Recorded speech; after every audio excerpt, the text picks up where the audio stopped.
નમસ્કાર મિત્રો, ફરીવાર આપણા નવા વિડીયોમાં તમારું સ્વાગત છે। તમે ધરતી સોલંકી જાણતા હશો, તેમના ચાહક પણ હશો। મિત્રો, હાલ ધરતી સોલંકીના લગ્ન થઈ ગયા છે। તમે ન જાણતા હો તો મિત્રો જણાવી દઈએ કે મિત્રો હાલ ધરતી સોલંકીના લગ્ન મોન્ટુ વાઘેલા જોડે થયા છે। તેમના ફોટા અને સોશિયલ મીડિયા પર વિડીયો ખૂબ જ રીતે વાયરલ થઈ રહ્યા છે।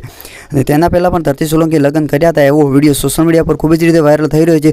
જેમાં મિત્રો બુલેટ જોડે લગ્ન કર્યા હતા એવો સોશિયલ મીડિયા પર વિડીયો ખૂબ જ રીતે વાયરલ થઈ રહ્યો છે। તે પણ વિડીયો તમે આ વિડીયોમાં જોઈ શકો છો। અને કેટલાક ધરતી સોલંકીના વિડીયો સોશિયલ મીડિયા પર ખૂબ જ રીતે વાયરલ થઈ રહ્યા છે। તે પણ વિડીયો આ વિડીયોની અંદર જોઈ શકો છો। મિત્રો, આ ચેનલ પર નવા હો તો આ ચેનલ અવશ્ય સબસ્ક્રાઈબ કરવાનું પણ ના ભૂલતા।